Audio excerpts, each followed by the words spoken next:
Hello, everyone. Welcome to YouTube Live. Hope you're doing fantastic. I'd like to welcome you to today's session. And today I'd like to talk to you about Abraham Maslow, American psychologist who came up with the pyramid, was the pyramid of needs. And there's only five. It's a layer upon layer. And why do we need to talk about Abraham Maslow's hierarchy of needs or the pyramid of needs? Because I feel that it is important no matter where you are in your life and also where you are in your business. So it's very easy to visualize. If you have ever taken a class, a psychology course, or perhaps a business course, or a sales course, or relationship or communication course, you know, and or perhaps you have learned and understood and spent some time in understanding Maslow's hierarchy of needs. And here they are. Now, I'm going to start with the very first one, the foundational. And each need builds upon another one, and another one, and another one, and another one. And why it's important is that a lot of times I have seen gifted communicators, leaders, business owners, and talented managers and executives sometimes skip the steps on the pyramid of needs. And guess what happens? When you don't have a foundation, when you skip, ignore, discard, devalue the foundation of the needs, your audience will not be attuned to what you're saying. So instead of making progress, building rapport, creating trust, you will create confusion. And that's pretty remarkable. You don't want to create confusion. Remember, I say this over and over again. Confused mind says no. Clear mind says go. So remember that. All right, so let's start with the Maslow's hierarchy of needs. And we're going to start with the foundation, with the very, very first one. And remember, you cannot skip steps. If you skip steps on a Maslow hierarchy of need, you people will tune you out. They will tune you out, and there's no way you will reach the message. And it also comes from, there's this business author and consultant. His name is Oren Klaff. Oren Klaff. He works primarily as a consultant, but also in the past as an investment banker. So now he teaches entrepreneurs, business owners, and executives how to pitch their ideas, their thoughts, so the audience will accept them, embrace them, and move forward. And he says a lot of times people are making this mistake every time. So instead of meeting people at the very low level, and he says, when you present your idea, make sure you start with the gut level. People are thinking about their safety, their food. Are they comfortable? And if you start at a very high, like you discard the bottom and you go up very high, your ideas will be discarded. And Oren Klaff is the author of the book Pitch Anything, and among others as well. So let's get back to the Abraham Maslow's hierarchy of needs. On the very basic level, the very first level that you must meet is the physiological needs. Physiological needs is everything that's for the body. So it's water, food, air. It's something that you're whole, right? You are complete and whole and all together. Second level is safety needs. You must make sure that your audience is safe. Your target audience, your conversational partner is safe. Next one is love and belonging. And Tony Robbins always says this, that at the end of the day, everyone, what people really want is to love and to be loved. Next level above it is esteem. And the very top of the pyramid is self-actualization. So let's go through each one of them a little bit closer. So we'll go to physiological, safety, love and belonging, esteem, and self-actualization. So physiological. Offer your audience food. Take them out to lunch. Make sure they're digesting the food good. They have a good food. They don't have to worry. Or if they're too hungry, they will not listen to what you have to say. If the people don't have something to drink or to eat, they will tune you out. Why the Tupperware parties are so successful? Because it's a party and it's a food. Why is the Toastmasters so successful? Because they, if it's not fun, it's not Toastmasters. In Toastmasters, food rules. You bring people a pizza, a lunch, or picnic, or potluck. People love it. They also love cake. So you have food, you have my attention.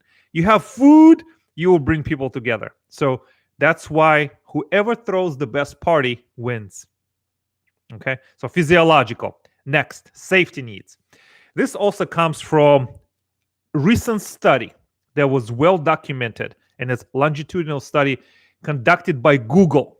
And they did study over several years. And they had this one question: what makes a team perform at a high level? And they did a lot of hypothesis, a lot of testing, a lot of data driven.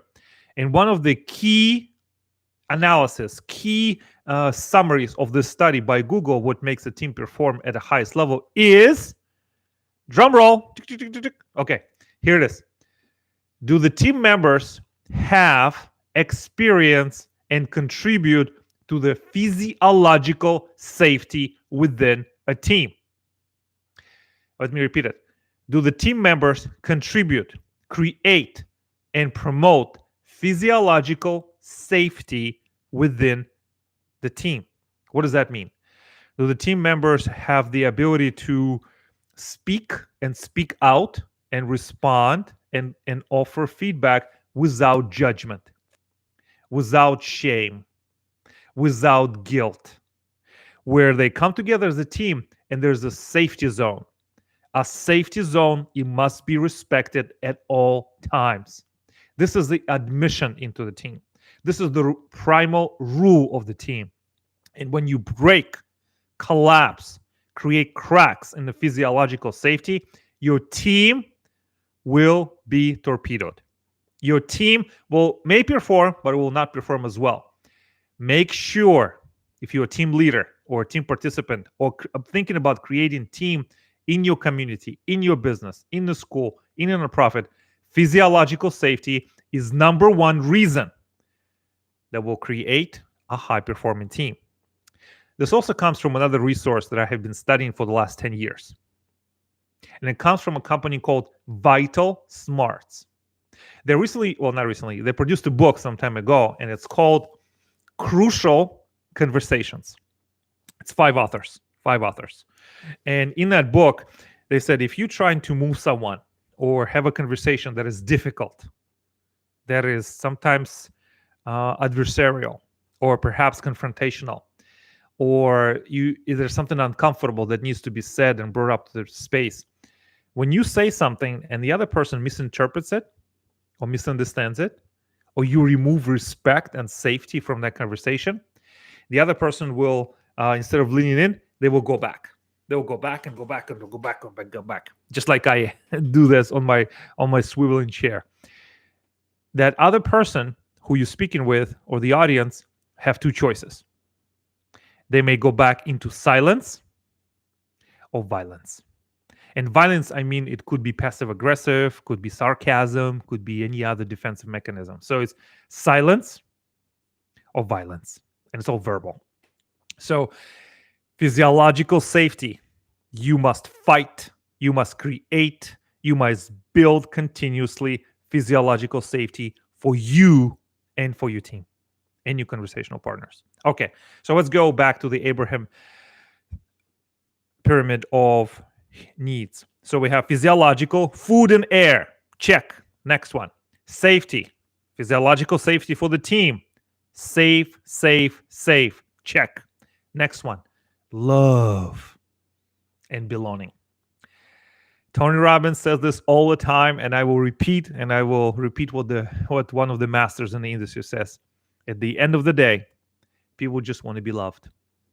And if love is too much of a stretch here, they want to belong. They want to belong to something bigger, larger than themselves, something outside of their own life that they can contribute in a safe, meaningful, creative way. So do you create a community that allows your community members to belong? Okay, so physiological, safety, love and belonging, and we have two more levels left.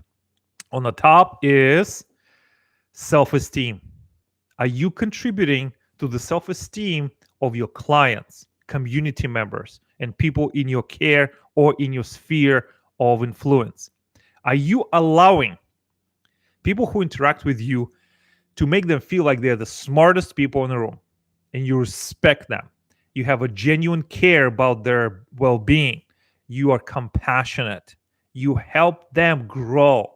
You help them grow outside of themselves. If you're watching this now or perhaps in the future, you know one of the biggest things that stands in the way of success is not somebody out there outside of ourselves. A lot of times it is us who stand in the way of our own success. This should be an awakening, shocking truth for you. You know, it's not somebody we can blame. We can invent someone to blame, but the truth is 95% of the time it is you or me, or so if I'm talking about myself, who is standing in the way of our own success. So you have to allow people to gently step outside of themselves and contribute to their self-esteem. And if you don't, well, you're not meeting the needs and people will become disinterested and perhaps will exit what you're trying to do. Number 5, the very top. So we have physiological, safety, love and belonging, self-esteem, and finally, self-actualization.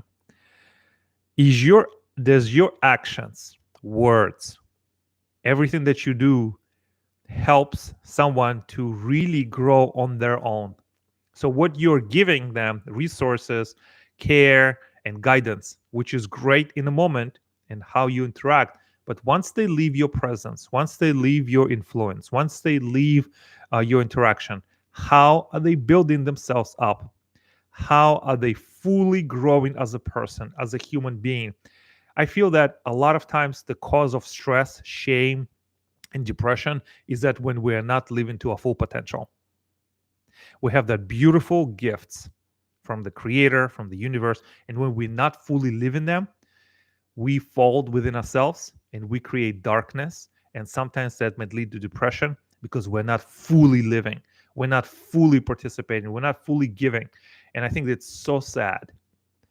I think because you have so much beauty and courage and gifts to give to your audience, to your community, to the people in your sphere, and if you're not, that may lead down the dark throat within yourself, and it will be very difficult to get out. So my wish for you is to live at the highest amplitude, the highest volume of your own creativity, your own giving, your own curiosity, to live with the high, whatever your gifts are, give them away at the highest level. Because if you don't, I think it will create some dissonance within you and possibly create some dark moments that you don't really want. So let me know how you are overcoming the obstacles that sometimes people place before themselves or before you, and how are you using Maslow's pyramid of needs in your business? Are you respecting physiological needs? Are you creating physiological, psychological safety? Do you create a place for people to belong, genuinely belong and care? Do you contribute to their self-esteem? And how are you helping them to self-actualize and grow? So that's my message for you for today. Thank you for your time, your attention, and your presence here with me. One of the most precious assets and things we have to give to another human being is time, attention, and presence. And I'm so delighted that you chose to spend a few minutes with me. Thank you. Let me know where you're watching from. Also, things that you're working in your life. I'll be more than happy. I'll be delighted to hear from you. Thank you, everyone. Until next time, this is Mark Guy. Make sure you subscribe to the official Mark Guy YouTube channel and follow for all the new posts, videos, and announcements. I will talk to you soon. Thank you.